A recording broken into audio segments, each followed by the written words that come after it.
This video is brought to you by Skillshare. Oh yeah, The Last of Us, one of the most beloved games of all time. Praised highly by fans and critics alike. Rumors say that Neil Druckmann worked so closely on the project that during development, he never had time to go home and wash his hair. Yeah, sure, it's a big no-no to tease somebody's appearance, but you know what? Big deal. The guy has greasy hair, and I look like Haley Joel Osment. Naughty Dog is one of my favorite studios. I love Uncharted, and just like everyone else, I loved The Last of Us. In fact, after the credits rolled, your favorite little boy in the whole wide world, Ren with 2 N's, thought that this was one of the best games I'd ever played. But I never touched it again after that, because I never wanted to challenge that notion. But with the sequel just around the corner and, one of these going on, I figured that right now would be the perfect time to revisit Naughty Dog's supposed masterpiece. So, in this video, I'm going to be going over the game's introduction, mechanics, and characters, all in an effort to see if The Last of Us was just as good as I remembered, or if it was just... Okay.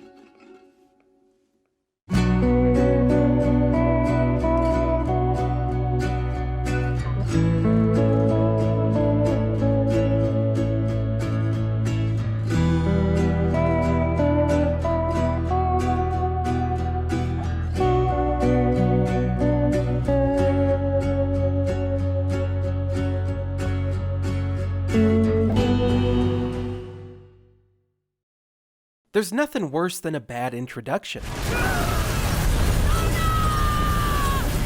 which could leave a hoity-toity little boy such as myself debating whether or not I should continue playing at all. Luckily, intros are one of Naughty Dog's greatest strengths. As a matter of fact, everybody's favorite Star Wars director, J.J. Abrams, was so impressed with the opening of Uncharted 2 that he actually went ahead and placed Nathan Drake's actor into his very own Star Trek sequel. It's a true story. Power coming online, sir. Naughty Dog doesn't waste any time establishing Joel and Sarah's close relationship before all hell breaks loose. After being laid to bed, she's rudely awoken by a phone call. Hello? Sarah, I need to talk to your dad now. There's something... Uh-oh, this ain't good. Joel's gone, no cell service, an eerie quietude, and a Skillshare ad blasting out of the television. Nerves are up and things are getting tense. This next part, where we look for Joel in his room, has always struck me as somewhat genius, as the news shows things spiraling out of control on the streets just before a gas station explodes and takes the entire crew with it. Okay, pause it right there. Here's the thing. We already see so much death and destruction on our televisions today that we've become completely numb to it. So what better way to break that detachment and establish a real threat than by showing us that the chaos on the screen is literally happening just outside the window? Oh God. There's no hiding now. An infected busts through the door. We gotta go ASAP.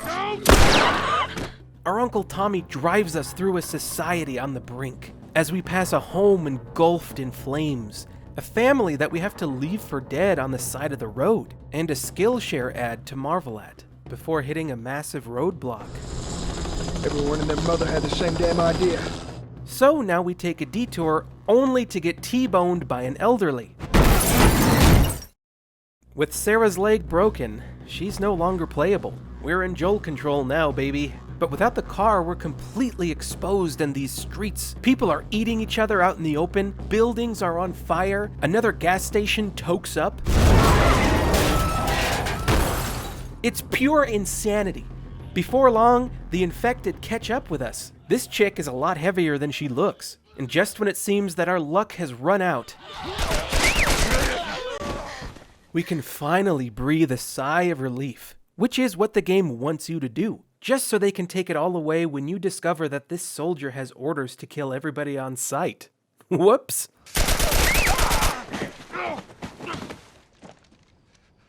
Please don't. Okay, now we're in the clear, right? Oh no. Sarah? If only we were so lucky. Looks like Sarah took a bullet to the breadbasket. Now all we can do is take a front row seat as she dies slowly and painfully in her father's arms before we cut to black. Hell yeah, baby! That is how you start a video game right there. I'd argue that this is one of the best introductions in all of gaming. It has a perfect escalation of tension, it's immersive, puts you through a roller coaster of emotions, sets the tone of the game, establishes Joel's character beautifully, and it ends with an emotional gut punch. It is simply masterful. After that intro, we cut to 20 years later, and the pace slows down a ton. This is pretty typical of Naughty Dog games. The intro is killer. It gets you hooked, but then it slows down considerably in order to teach you the mechanics, introduce you to the characters, and in this case, re-establish the state of the world. We now have a clear-cut goal of finding and killing some guy named Robert because he owes us guns and he had some of his goons try to kill this chick, Tess. I would venture to say that this portion of the game actually feels a little unimportant and aimless, but I think that's intentional. It mimics Joel's feeling of purposelessness. He doesn't have much to live for. He's just picking up whatever gig comes his way, trying to survive. Until, of course, Ellie is dumped on his lap by Marlene. Now, he has a purpose, and so do we. We gotta smuggle her out of the city. Along the way, we learn that Ellie is immune to the infection, and we gotta get her to a lab so they can use her to develop a vaccine. The first time I saw this, I rolled my eyes so hard. I mean, come on. How generic could you get? But as I kept playing, I realized that getting Ellie from point A to B is really not what the game is about. All that stuff takes a back seat as the game really explores the relationship between Joel and Ellie. That thin generic plot is just the hook they used to hang the real meat of this story on, which is this game portrays its characters masterfully. You could literally spend hours talking about these NPCs with your buds. All of them have their own distinct personality, and I could go on and on about it all day, but I like to keep my videos as short as possible. So instead of rattling off each character's traits for 5 minutes, I had my girlfriend throw a little something together for you guys. That is a stupid idea.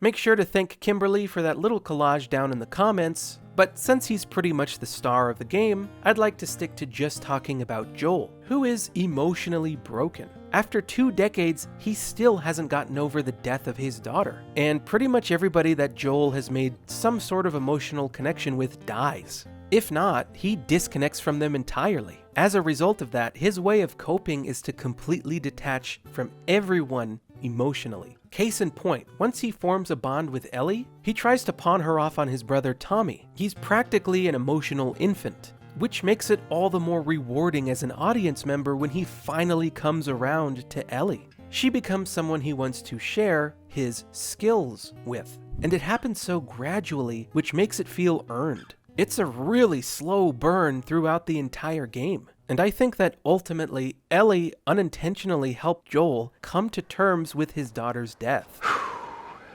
Well, no matter how hard you try, I guess you can't escape your past. It is a truly fantastic character arc. But Joel has a little more to him than just that, as certain cutscenes will leave these giant holes in that 20-year time jump, which forces you to fill the gaps in for yourself.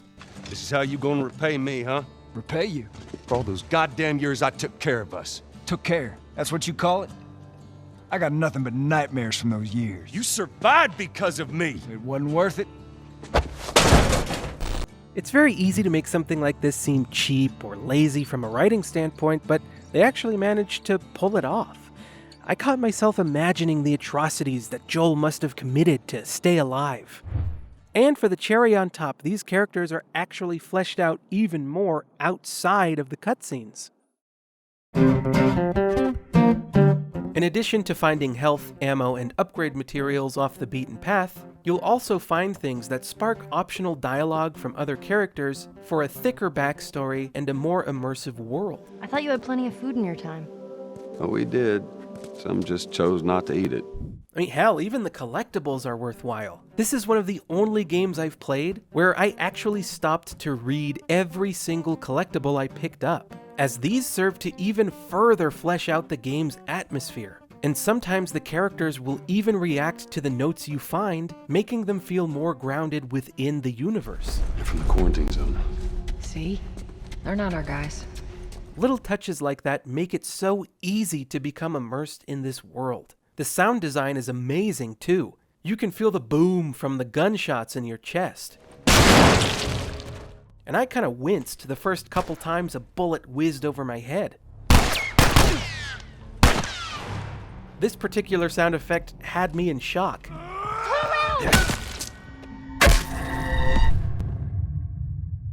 The infected are especially horrifying. They sound like they're in constant physical and emotional pain. Here, let's take a little listen.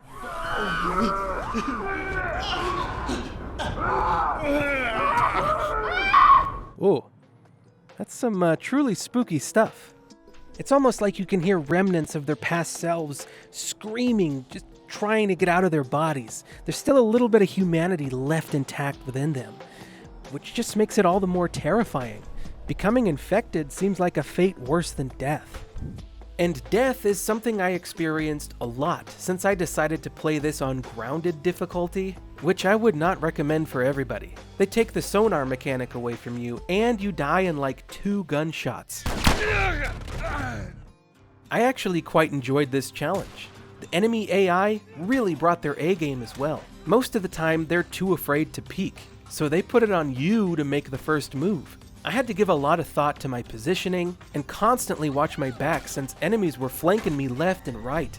Staying in one spot meant certain death, and that incentivized me to move around quite a bit, which is essential for a cover-based shooter. There's nothing more boring than casual stop-and-pop gameplay.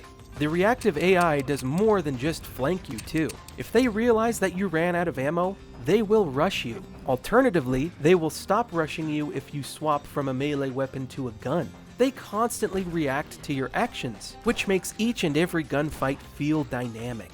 And for the final kicker, on grounded, ammo is scarce. At most, you only have about 4 shots per weapon, and that's if you're lucky. This put a ton of pressure on me. Each shot I missed made my heart sink, as I knew how much more difficult my situation just became. It added such a thick tension to the combat, and it made my second playthrough feel worthwhile. There were a couple times where I ran out of absolutely everything. No ammo, no throwables. I really had to use my wits to come out on top. It felt like a lot was on the line too, since the checkpoints are not very forgiving, so getting killed can mean losing anywhere from 5 to 15 minutes. This truly got my blood pumping.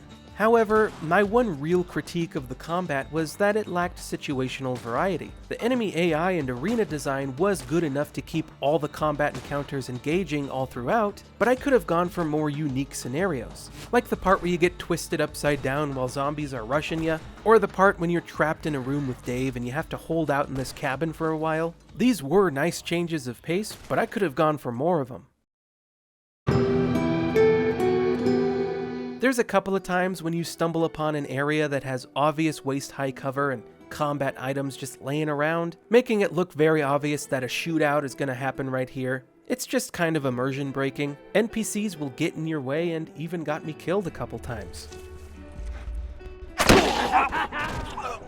The friendly AI runs in front of enemies, which is a bit off-putting, but at least it doesn't alarm the bad guys. We need more choking animations. There's only one.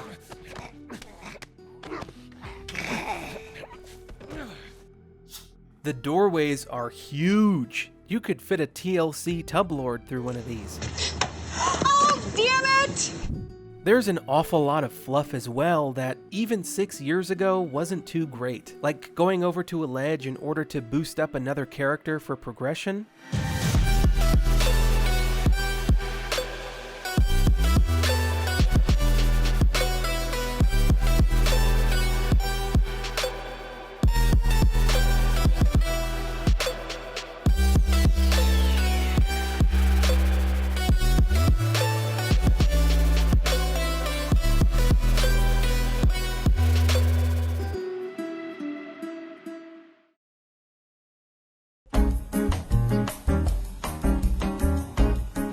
Joel is more or less a monster.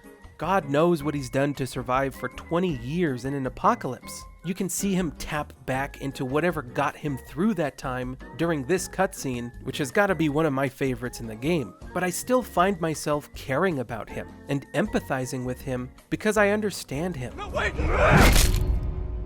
I've spent the past 12 hours in his shoes. Some people hate Joel by the end, and I get it. What he did was selfish. He threw away a shot at saving humanity all because he couldn't stand to lose Ellie. But we all understand why. After 20 years of ignoring his daughter's death, he was finally able to come to terms with it and move on because of Ellie. So he brutalizes this poor surgeon, and then these two nurses because I had some ammo left over, before shooting Marlene and giving her a little grunt birthday party to finish the fight. Truly cold-blooded, villainous stuff. But we don't know that Ellie would have led to a vaccine. Depending on how you interpret this collectible right here, there could have been other people who were immune. And the research done on them hasn't gotten humanity any closer to a vaccine. So who's to say that Ellie would have led to a breakthrough? For all we know, her death could have meant nothing.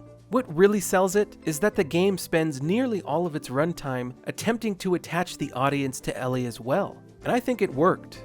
I like her a lot. I don't want to see her perish. I felt the same conflict as Joel. He may be a bad guy, but he's not an evil guy. So ultimately, I'm pro Joel. Maybe somebody can change my mind down in the comments. That is, if you can even find them.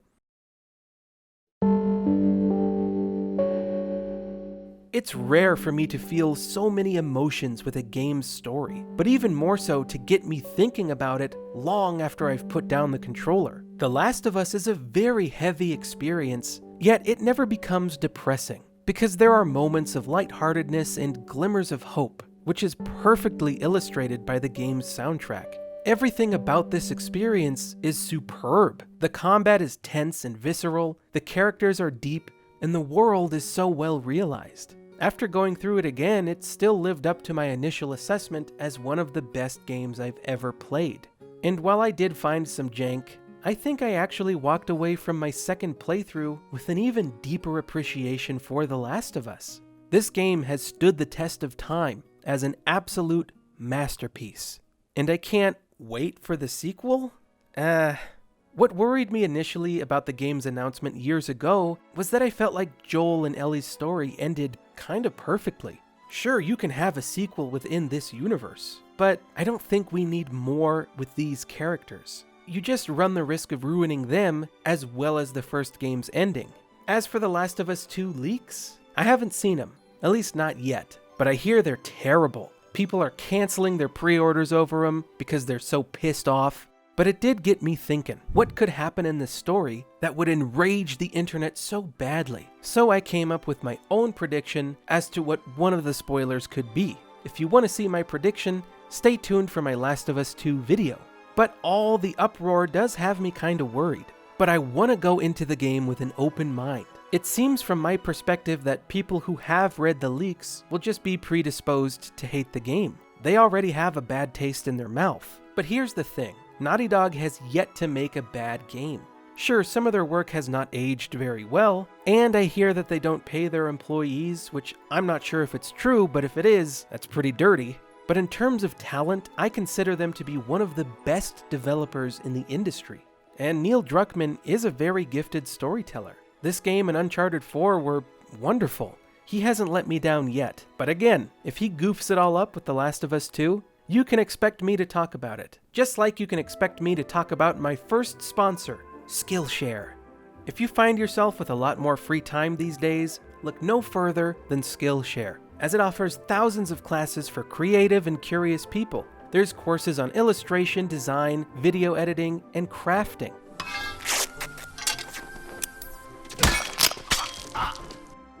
Thanks to Skillshare, I now have a much better understanding on how to light my green screen.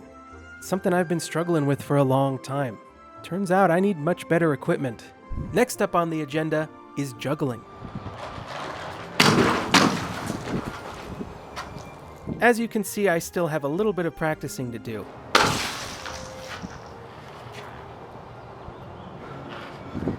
I'll get there.